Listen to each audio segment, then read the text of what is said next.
Here now to review the recording and talk more about this entirely hypocritical move by the Democrats, our DOJ, because it is supposed to be ours, and the mainstream media's coverage. He's the president of Judicial Watch, our pal Tom Fitton.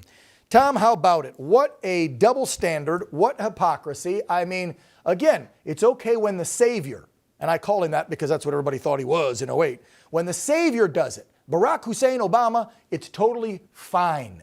But if Donald Trump does it, oh, you did something treasonous. We should throw you in the brig. Well, we had something even more specific with this Clinton sock drawer case, which we litigated and lost, where we took the position the Justice Department's now taking. Bill Clinton's got tapes showing what he was doing as president, him talking to foreign leaders. Isn't this subject to the Presidential Records Act? Oh, no, no, no. Judicial Watch, no one can second guess a president's decision-making here.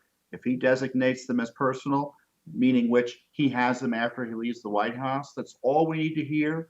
We presume them to be personal. The court affirmed that. And then all of a sudden with Trump, the rules do a switch again, and that Trump has no rights that that every other president in American history have had to run his file system the way he wants, in the sense he gets to designate which the American people can keep in the presidential archives, the national archives, and which he gets to keep personally.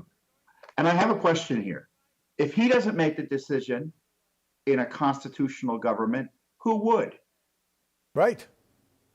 I mean, there's separations of powers. He's the chief executive. They're his documents. The same way Congress gets to manage their documents. And no one's going to go tell Chief Justice Roberts, I don't care what you think are judicial documents. We're going to come in and take them and review them separately. Right. But new rules for Trump, and none of the common sense protections and the constitutional protections and legal protections every other president has had evidently applies to Trump. And it's one thing to kind of be in an argument about it. They're trying to jail the man over this. Right. Well, let's be real. Like you said, over this political game. But Tom, let's be real. If tomorrow he came out and said, you know, I'm just tired of all this. My family's tired of taking it. We're dropping out. We're going to back Vivek, because I doubt he would back Ron at this point, the way Ron's been treating him. I'm just hypothetically speaking.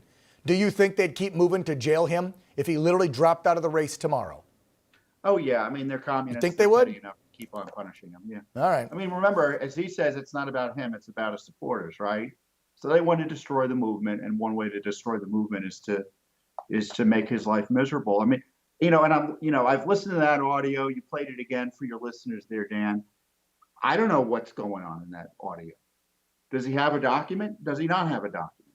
We do know any document he had a right to have as a president walking out the door with documents. Right. It's not clear what he's referencing. It's not even clear that he considers it to be secret in a legal sense.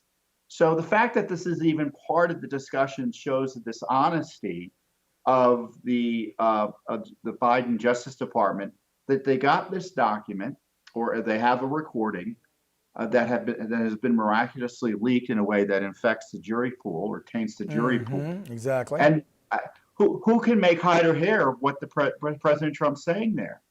Well, and again, the document he's allegedly discussing, right? The document he's allegedly discussing in the audio recording, none of this is mentioned in the independent counsel's counts against him.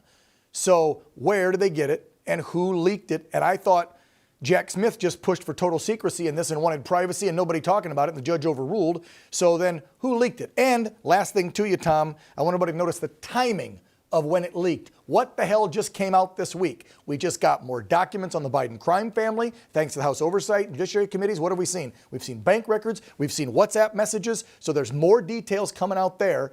Of course, wag the dog. Look over here at Shiny Trump. Don't pay attention to the real criminal who's sitting at 1600 Pennsylvania Avenue, damn it. Tom Fitton, President, Judicial Watch. As always, we appreciate all the hard work you guys are doing. Thank you. Thank you, Dan.